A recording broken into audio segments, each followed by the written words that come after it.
Hello, and welcome to the first pregame show of the Wilton football season. I'm Hayden Lighton. This is Tristan Albright, and we are here with Coach D'Annunzio.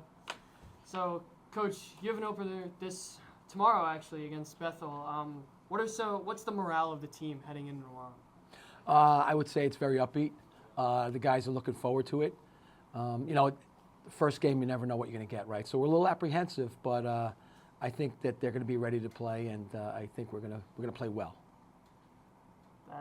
I hope you play well too. I'm looking forward to watching it tomorrow. How have any new players on the team adjusted to the team? Has it been a hard adjustment, easy adjustment? What do you think the players are thinking? Yeah, I think when sophomores play varsity, that's a big adjustment. That's a big step up. There's a lot of learning. There's a big learning curve. We tend to have a large playbook that the kids have to learn, so that's tough. But I would say they've acclimated pretty darn well to it. Those who are juniors and seniors, it's second nature to them by now. I think that we have a really good group of guys when it comes to not only knowing what they have to do, what their job is, but also knowing what the guy next to them is doing. So I think that the team has bonded really well. It's a smaller team than usual.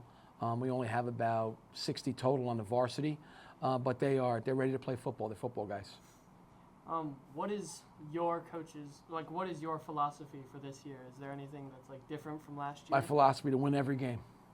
That's a good philosophy. How have you been preparing this team during the preseason and training camp?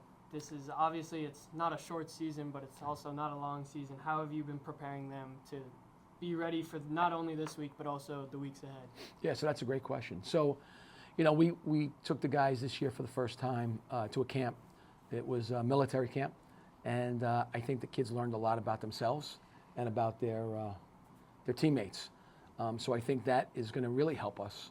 You're going to see that we're going to introduce the Rock on Friday night, and it's similar to the Clemson Rock. So this Rock was with the kids throughout the entire camp. I believe one of my captains slept with it, and it's a large rock. But I think what that rock is going to signify to the kids is, hey, we put in a lot of work, we put in a lot of effort at that camp, and we've continued to do that in the off season. I think that's going to be a good reminder of what it's going to take to be a state championship, and that rock is going to be very representative of it. Yeah, so what would you say some key matchups for your game on Friday are? To not let that tight end off the line of scrimmage. Number 18 for Bethel is a good receiver. He's a big kid. Not the fleetest of foot, but he can catch the ball. And they like to go to him. So that's number one. Number two is their quarterback. He likes to get to the outside. So we're going to make sure that CJ and Max and all those guys that play defensive end are going to contain. And then when he does get to the outside, we're going to give him a little Wilton surprise when he gets out there. What would you say the expectations are for this year?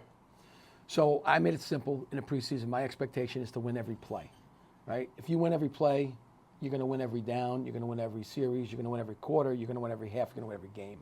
So I tell my guys, listen, just focus on the play at hand. If the play doesn't go our way, regroup, right? Don't dwell on it. But the same holds true if the play goes well. I don't want to see my guys get too high or too low. Like you said, it's a grind, right? However, it goes like that. So as long as we stay even keeled, always focused, I think we're going to be fine. And that's our mantra, one play at a time. How would you say this year's team compares to teams in years past? I know you mentioned it's a little bit smaller, but... Yeah, roster size is smaller. It's another good question. I would say that this year's team, there's a bunch of personalities on this team that are very big. And when I say that, we have some players that, going into the season could be all-state performers. And we have some kids that are going to play football at the next level, for sure. Having said that, we have, only one guy can touch the ball on one play if it's a run, and two guys if it's a pass. So spreading the ball around is going to be important. And I've told the guys our word of the week this week is selflessness, right? You can't try to do it all yourself, right? You got to trust your brother. You got to trust the guy next to you. So I don't care who scores touchdowns as long as we score them. I don't care who makes tackles as long as we tackle. And I hope that mentality is within the team as well. And what would you say the biggest challenges you guys will face this year is? This year. Biggest challenge, I think staying healthy is, as always, right? That's always the biggest thing. If we stay healthy 1 through 25, I'll match up against anybody. But again, with a smaller roster size and not as much depth, you got to worry about injuries, right? So I tried to tell guys, listen, seniors, you're the seniors now. You put the hurting on other guys. You don't get hurt, right? We're going to try to stay as fit as we can. We're going to try to go to bed on time. We're going to try to eat right. All those things that Mom's told us since we were a little kid, I'm telling them as a coach. And we stay healthy, we'll be right there. Thank you, Coach. My pleasure. That was our first pregame show of the year. Thank you for listening.